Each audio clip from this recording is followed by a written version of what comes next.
Summer is basically here, and for me, for reading, summer means romance books. So today I want to talk about my top favorite contemporary romance books, maybe even my ultimate guide to contemporary romance, so that you have plenty of book recommendations in multiple categories to pick up for your beach read, your vacation read, your on the plane read, whatever you're doing, maybe even you're just curled up in bed read.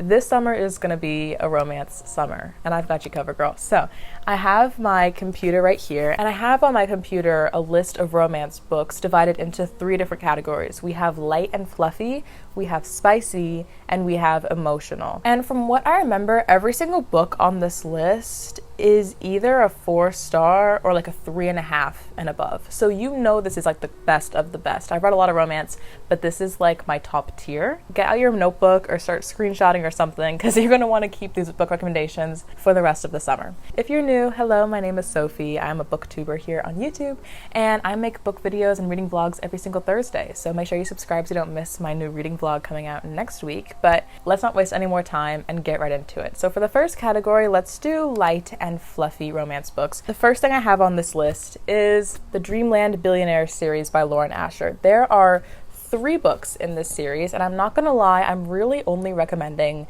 the second 2. The first one is called The Fine Print. This one isn't bad by any means, but I do much prefer the second 2 books to this one. This entire series follows 3 brothers who are all the grandsons of a man, name I think is Sean, or is it Brady? Anyway, the grandfather died. He has an inheritance he's going to give to his grandsons, but the grandsons only get the inheritance if they do something that he needs on his will. Now, they also are all involved in this thing called Dreamland, which is essentially Disney World, but non-copyrighted.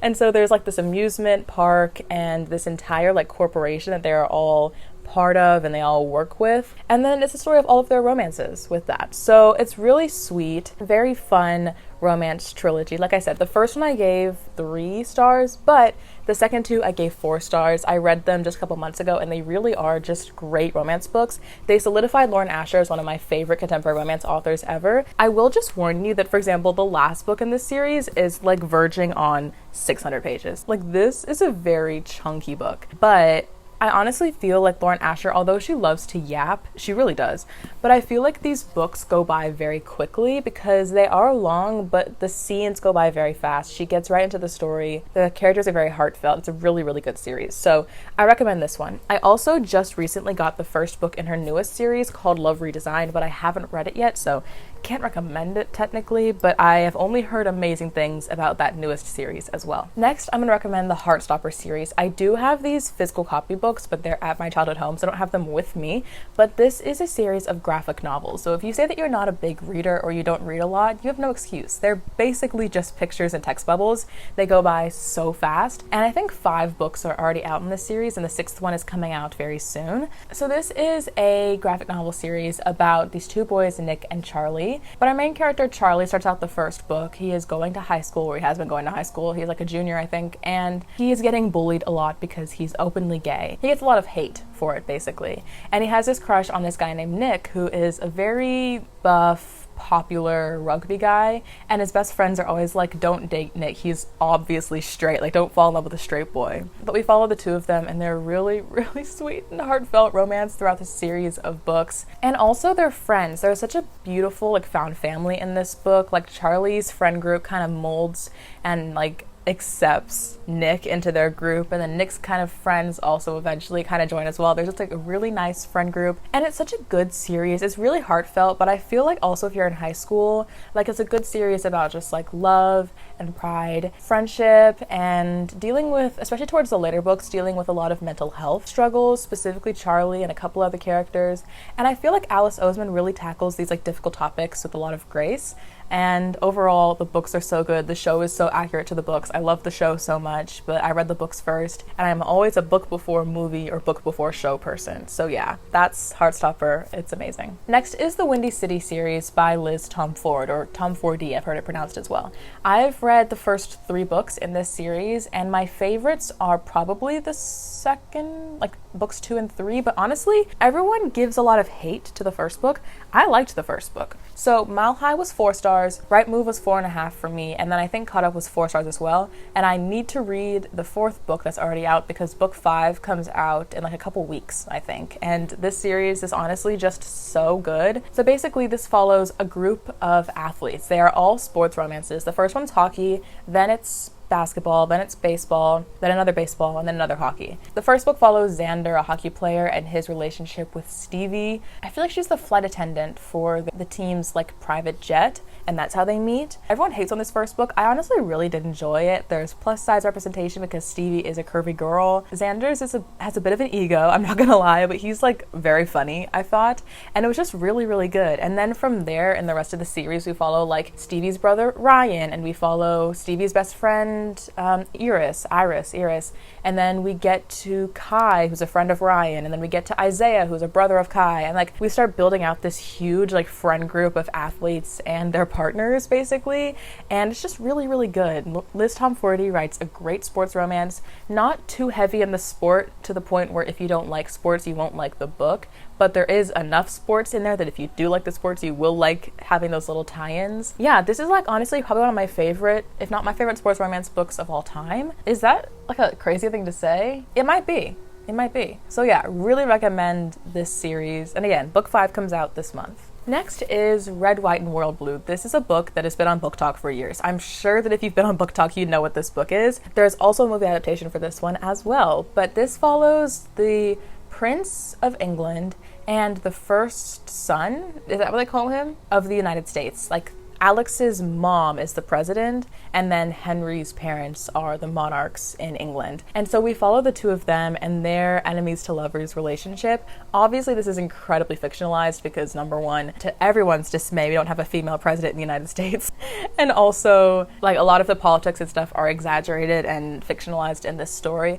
But the politics isn't the point. The point is that Alex and Henry are adorable. I thought this book was laugh out loud funny. Like, I honestly need to reread it because the lines in this book are just like making me like actually laugh out loud. I don't think I annotated this book because when I read it for the first time, I wasn't into annotating, but I have underlined a couple of lines in this book that just make me like guffaw. Like, there's some things I'm thinking about.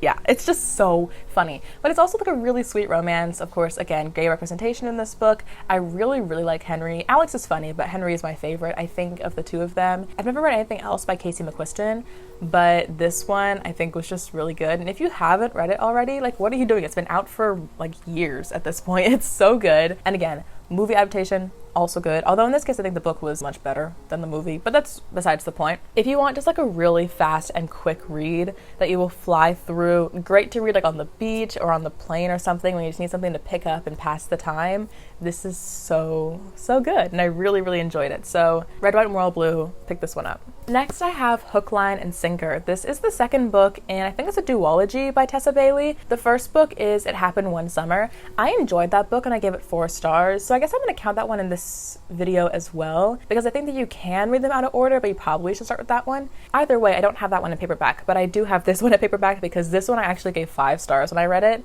which is crazy, because this is like a really random contemporary romance, but I really loved this book. So the first book follows our girl Piper. She is like a socialite, very popular. I think she's from California. And then something happens. I even forgot what even happened, but she has to go live in this seaside town with her sister Hannah for the summer, I think. And she meets like this big burly like fisherman, and they have a romance in the first book. And then the second book is about Hannah, and then the fisherman, I think his name's Brendan. Brendan's friend Fox is the love interest in this one. This one I think was just so much more fun. Something about the romance is just a perfect mix of like spicy and heartfelt and reluctant, like friends to lovers. And I just had such a good time with this one. It also has a lot about music because Hannah's really into like records and old music and stuff like that. Like I said, the first book was good. Don't get me wrong, I gave that one 4 stars, but this one is just like a 5-star banger for me. And it always stands out for some reason as a romance that I've just always been drawn to. I don't think I've even read anything else by Tessa Bailey before, but yeah, I probably need to after reading this book. This is just one that you can literally read so fast. And it's also very beachy and like ship core because they're like at a seaside town. So if you're like gonna visit someplace by the beach this summer, this would be a great one to read on your trip. Tessa Bailey, hook, line, and sinker, pick this one up. Last in the light and fluffy category is a book series that I was very hesitant to start, but once I started, I devoured.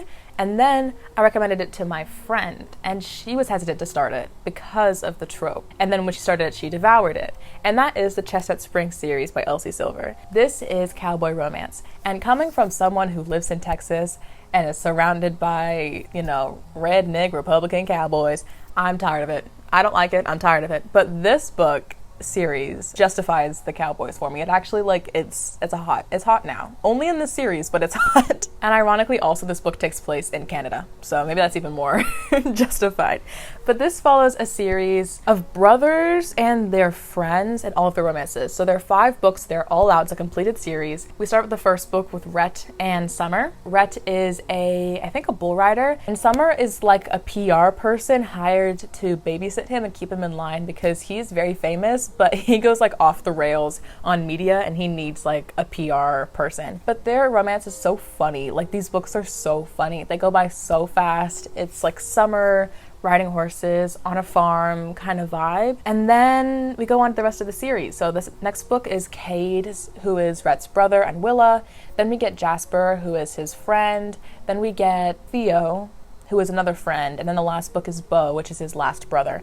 And all of their romances are so good. I think in order I gave the series 4.5, 5, 4.5, 5, 4 stars. All that to say, they are all above a 4-star. They are all so good. My thing is, though, that I hesitate about is Elsie Silver has not won me over completely, because I love this series so much, but then I read Wild Love by her and I DNF'd it. I did not like it. So her newest series, I have only read half of book 1 and it was not my favorite. But if you have to pick up anything by her, the Chestnut Springs series will do it for you. This one is so good. And if you've read any more books in the Rose Hill series or even her first series, which is called Gold Rush Ranch, let me know if I should pick it up, because again, I DNF'd Wild Love and I'm nervous to get back into her book. But this series needs a reread for me. It was that good. Alright, so now we're going to get into the next category, which are spicy books. Now, there are not too many in this category because I'm not going to lie, a lot of the books I've already mentioned are quite spicy, but these books stand out to me as specifically spicy. And sometimes you're in the mood for that, And if you're in the mood for that, I got you covered. So the first book on this list came out a couple months ago, and it's Deep End by Ali Hazelwood. People hate on this book, and I kind of get what they're saying, but I had a fantastic time with this. This follows a swimmer and a diver. The diver, what is her name? Oh my goodness, what is her name? I think the guy's name is Lucas. Yeah, the guy's name is Lucas and the girl's name is Scarlett. And they are both going to the same college. I think she's the diver, he's the swimmer. He wasn't dating her at first. He was actually dating her best friend, Penelope. But then they realized that they had very different tastes in the bedroom, and so they were not going to be very compatible. But then Penelope turns to Scarlett and is like, oh my gosh, wait, you've told me you're into this. Maybe y'all should hook up. And then it kind of falls into a friends with benefits situation that turns into a actual romantic partner lovers situation. This book I thought was so much fun. Ali Hazelwood, great author. Her books are always so funny.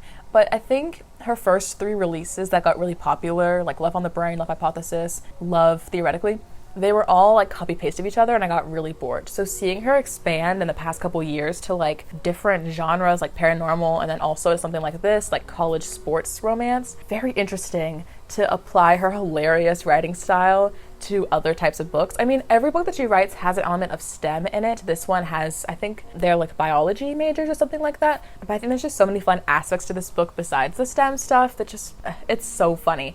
And also, for me, what really did it for me, I'm not gonna lie, was the audiobook, because the main guy character in his POV books, the actor in the audiobook has a Swedish accent because the guy character, Lucas, is supposed to be Swedish. And that accent during some of those scenes, those spicy scenes, it was good. It was good. It was good. So if you're going to listen to the book, audiobook, highly recommend. If you want to read it too, read it physically. But I think it was so much fun. People complain about this book because they think that Penelope, the friend, is really annoying. And she is incredibly annoying. Don't get me wrong. But honestly, the rest of this book made up for it. So I think I still gave it 4.5 stars because it was so much fun. So if you want a really good college romance, spicy fun time, pick this one up. The next book is Birthday Girl, and this one might be the most taboo book on this list, I think, because it's an age gap romance. And I think the guy is 38, and she's 19. But hear me out, okay? It's ex-boyfriend's dad trope, which honestly might make it worse if you're already judging me. But this book was so good. So basically we follow our main girl. What is her name? Her name's Jordan. Okay, my bad. I'm forgetting everything today. And her ex, or her boyfriend at the time, but eventual ex, is just a piece of shit. He's awful. But there's like a situation that occurs where she has to go live with him at his father's house. And then she meets Pike Lawson, her boyfriend's dad, who is hot, a good chef. He is kind, he is sexy, and they have a little romance, and it's a really good time. Everyone hates on me for liking this. Well, not everyone. People who aren't on booktok think I'm crazy for liking this book, but the booktok girlies know, okay? Pike Lawson is Pike Lawson, and you need to at least experience this book once in your life. So pick this one up if it sounds remotely interesting. Another one that flew by so quickly, it's also a standalone, which is great because there are so many books that are in series these days that I just want more standalones in my life. Although the age gap is pretty extreme and quite taboo, it did not bother me. It really did not bother me. And also, like, I feel like Jordan's quite mature for her age. Like, it felt right. It felt perfect. It felt right. This was fantastic. I think I gave it like 4.5 stars. If it sounds intriguing, pick it up. The last book in this spicy category is Lights Out by Navessa Allen. This one, I think, actually is dark romance. So I take back what I said earlier. This follows our main character, Josh and Allie. And this is such a good time. Like, See, the spicy books are the ones that make me laugh because I'm like, they're just funny and they're spicy. Like, it's a good time all around. Josh is a stalker, but not like a bad stalker. Like, I've read bad stalker books. Like Haunting Adeline, don't come within 10 feet of me with that book. Okay, I don't want to see it ever again. But this stalker was like funny stalker because he's actually like a huge tech guy. He's very into coding and things like that, security, data. But on the side, he makes masked TikTok videos, which if you know what that is, I mean, if you know, you know. And he realizes that one of his fans that comments on every video is actually very close to his best friend. And so he starts stalking her and like watching her on cameras and installing security cameras in her house and, you know, is very intrigued by her. Now, Allie is, I think, an ER nurse. So she has a very high intensive job, but she is obsessed with watching this mysterious man's TikToks on TikTok. Allie, I love Allie so much, but Josh really is the main character here because he is so funny. Like, reading his inner monologue, he like befriends her cat. He like installs a security system into her house because he thinks that if he can break in, it's not nearly strong enough. Like, she needs more security. I don't even know how to explain it. Like, this is like dark romance, but it's not because it's like a dark rom-com. Like, this is comedic relief, but it's also like stalker, so like maybe dark. But yeah, this was just such a good time. I will say that the ending goes off the rails. The ending plot twist I thought was a little bit unnecessary. So I gave it 4.5 stars, not 5, but it was about to be a 5-star. Like, this was so much fun. And the next book comes out this summer. I think it's following one of the side characters and their romance, and I could not be more excited to jump back into Navessa Allen's writing because this woman is hilarious. So if you want a good time and a spicy time, because like I said, masked, they get up to some shenanigans that they do, pick this one up. You will not regret it. All right, the last category for books for today is the emotional category. If you're feeling like you want a little bit of a cry, a little bit of a heart wrench, if you want a fun romance book that's also going to tear at your feelings a little bit, this is a section for you. Because sometimes we want like a fun time, but sometimes we want a little bit more substance to our romances, and that's where these books come in. So the first one on this list is Yours Truly by Abby Jimenez, but honestly this entire trilogy counts. I gave are they 4.5? I think they're all like 4.5 star books in this trilogy. The first one I picked up last summer, I think, and I read it in under 24 hours, less than a day. And then the next book I picked up the next day, and I read it within like 2 days. So fast, so bingeable, easy to read books. Abby Jimenez has become one of the biggest names in the romance genre for a reason, because she writes these fantastic romance books that are straight to the plot, no hesitation, that get you right into it. The characters are so relatable. Sometimes they're a little funny, but they also have problems like trauma, they have flaws, and there's a lot of like more emotional, hard-hitting topics in her books that just make them stand out. So the first book is Alexis and Daniel. She's like a city girl, he's like a country boy, and I think he helps her because her car gets stuck on the side of the road, and they have like a one-night stand, and then she realizes that she wants more from life than just being a city girl. She wants to be with Daniel. The next book is Brianna, and I think his name is Josh. His name's Jacob, my bad. This one is probably my favorite in the series because this one has Jacob, who struggles with a lot of really intense anxiety, and having not only number one mental health rep, but mental health rep for men in this book is so good. So I think that these two are just so well paired. And then the last book I think is Emma and why can't I remember his name? Justin. Oh my gosh. Like these names are flying out of my head. Emma and Justin. Emma is a travel nurse, and so she is always moving, and so they're gonna have a relationship just for the summer, and of course that doesn't stay as intended. These three books are perfect summer reads, like I said, not only because it's just for the summer, but also just because they're quick, they're emotional. Abby just writes books that will really connect to you. And her most recent book I haven't read yet, but I really need to. It came out like April 1st, I believe, Say You'll Remember Me. It's on my TBR, it is. So if you haven't read anything by Abby Jimenez, start with this trilogy and then move on to her more recent stuff. Dear Ava is a book that no one talks about, absolutely no one. And I honestly read this one a couple years ago so fast. And in hindsight, there are problems with this book that if I reread it, I probably would give it like a 4-star, not a 5. But when I first read it, I gave it 5 stars. It was so good. So this is a high school romance. It follows our girl, Ava, and I think the guy's name is Knox. Ava was at a party, and I think she got drugged and assaulted. And so she has been dealing with this incredible trauma in her life, obviously. And she's trying to figure out who did it, because I don't think she remembers. She remembers what happened, but she didn't see the person's face, or she doesn't know who it was. And Knox is there. I think he's like a football player at the school. At least he's an athlete, very popular. And he notices that she is not fitting in. She's struggling, obviously, with her obvious trauma. And she just needs someone to support her. And he is the ultimate support. Like, I don't even know if this is enemies to lovers. I think they just become friends and lovers like immediately. But he is just there for her the entire time. He's supportive, he's helpful, he is just so good to her. And then at the very end, we find out like what happens, and we start discovering like, you know, the real truth of what happened that like terrible night at the party. And it was just a really fast, really emotional, obviously trigger warning, contemporary romance book that, again, I think needs a lot more hype than it gets. I do have a couple issues with it that I'm thinking of right now. I think the ending plot twist I wanted to be different. I had a vision in my mind of how I wanted it to end, and Ilsa changed it to the more obvious idea, and I was like, you really could have gone with this more creative one. Me just putting my own 2 cents in a book that I didn't write. But besides that, honestly, this is still to this day, I think, at least a 4-star. It may need a reread for me to determine if it's still a 5-star, but I just remember feeling like my feels with this book and really, really loving it. So if you want like a high school romance that is so underrated, Dear Ava is for you. Darling Venom, this is a book that everyone says is so sad.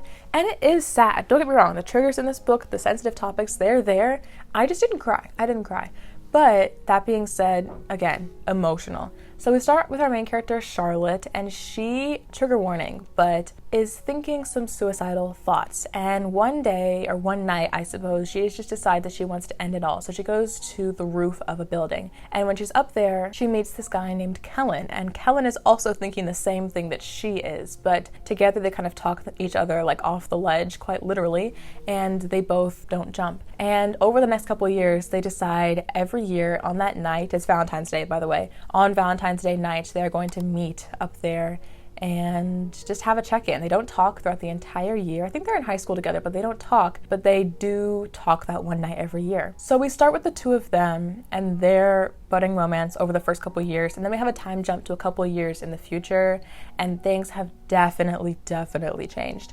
And the rest of this book really just completely goes on a different path, but it is very heavily about grief, about obviously suicide, about healing from traumatic experiences together, and I thought it was quite good. I just didn't think it emotionally impacted me to the extent that people have been reading and saying it has. Like, I didn't cry with this one, but that being said, I still thought it was a very good book. There are some parts in this book that are like almost comedic, like the love interest we find is actually her gynecologist, which is an interesting plot twist partway through. Not even a twist, it's not even that spoilery, it's just like something that we know. It's also pretty spicy, but I would say that it does handle dark enough topics to call this a more emotional romance. So if you want one that might make you cry or at least just get you in your feels, Darling Venom was a pretty good one. The next book we got is Say You Swear by Megan Brandy. This is a college love triangle romance book. But I wouldn't even consider it a love triangle because we know who's going to win that love triangle so quickly. Like, I think it honestly gets resolved very, very fast. But our main girl character is Ava, or Ada. I actually think it's Ada.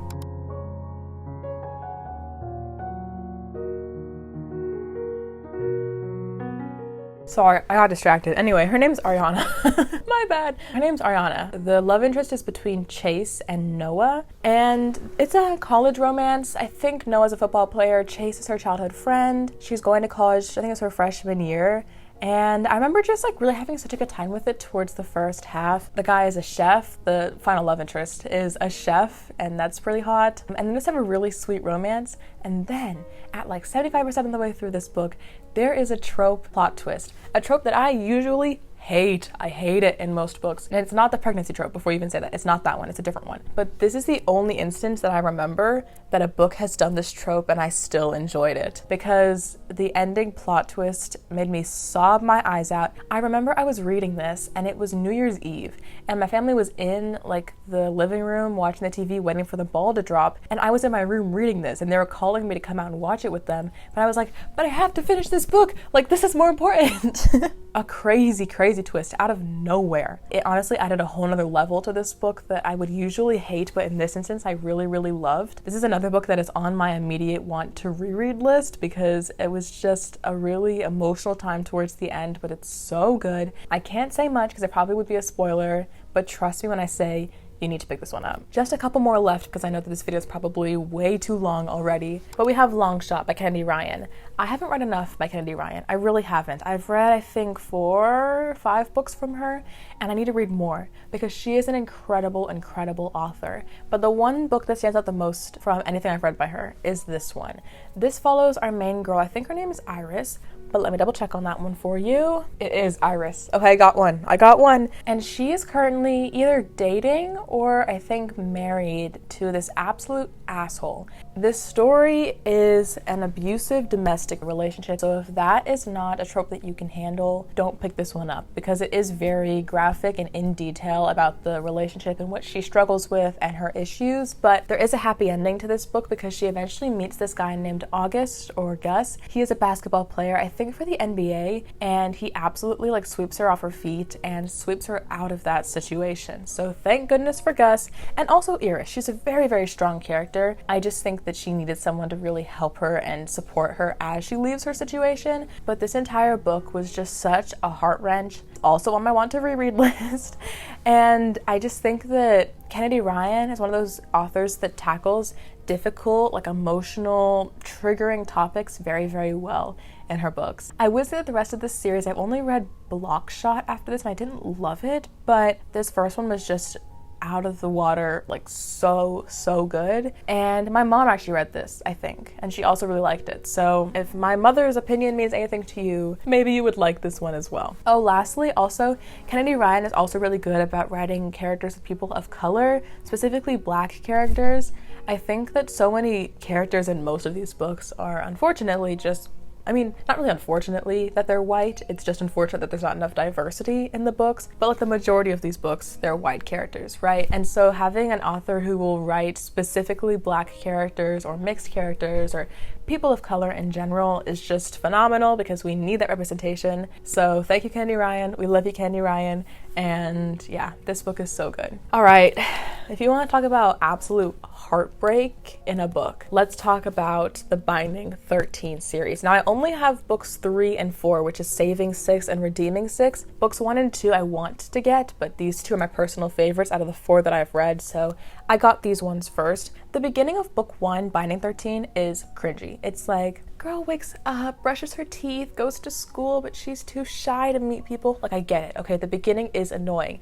And so I started this book series like 3 times before I actually got into it because I couldn't get through the beginning. But trust me, you need to push through because this book series is way, way more than just like boring, basic rom-com type plot, okay? The first 2 books follow Johnny and Shannon. Shannon is the girl I was talking about, but she is shy and quiet and small for a reason, because she is in a very abusive household. Her dad is physically and mentally and emotionally abusive to everyone in the household. She has, I think, 3 or 4 brothers, and then her mother is always just trying to suck up to the dad. She is not helpful at all. The only one that defends her is her older brother, Joey. She is often beaten. She's just going through it. Now, Johnny is a rugby player at their school. By the way, this book takes place in Ireland, and he is coming from a very prestigious family. His parents are very rich, they're very kind, loving household, great situation, and he meets Shannon and falls in love with her, and they have their little romance, and then he starts to realize that something is going wrong at home for her. So that's the first 2 books. The 3rd and 4th book, Saving and Redeeming 6, are my personal favorites. I actually read Saving 6 twice in the span of like 3 months. The second time I read it, I annotated it, and if you don't see all of these tabs and annotations, like I tabbed like every other page. It's so emotional. It's so good. But these 2 books follow Joey, Shannon's older brother, and Aoife. So this is a friends to lovers. They met each other in what they call first year, which is in America, I think 7th grade. And then it goes all the way up to 6th year, which is our 12th grade. We watch Aoife, who is dealing with her own struggles with friendships in high school, but she's the one really watching Joey, who is also from that same abusive, like domestic abusive household. He's also dealing with alcohol, with drugs. He has a lot of mental health issues. He is going through it.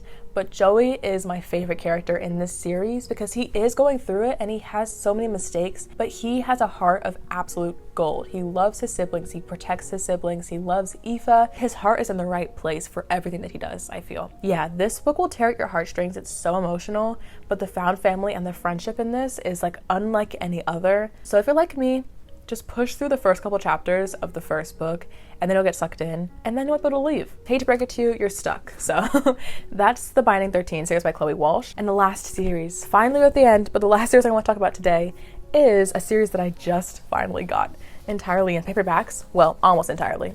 And that is the Magnolia Park series. This is the cover of the first one, and I also just annotated this. I read it like last week, and I annotated the entire thing as well, and it was just like such an experience to reread this because it was a 5-star. I'm gonna put them down because my arms hurt, but this first book follows our main girl, Magnolia, and our guy, BJ. Basically, they were together since they were, I think, like 16 or 17. They're currently like 22, 23. 2 or 3 years ago, I think it's 3, they broke up. And ever since, they have still had so much love for each other and so much attraction for each other. I mean, they're the closest people in the entire world to each other, but they refuse to date because they can't forgive each other for what happened 3 years ago. So Magnolia is like a serial dater. She just dates everybody that she can see to make BJ jealous, and BJ sleeps around to make Magnolia jealous. And so we follow these characters who are so toxic and so not emotionally intelligent, and they just can't forgive each other. They can't get over what happened, but they just love each other and they can't leave each other. They're always together. They're always trying to touch but not touch, and it's just an incredibly toxic but emotional relationship. And they are also, by the way, London socialites. They are all, and them being the 2 of them and their big friend group, all like trust fund babies, very rich. They are in high society London.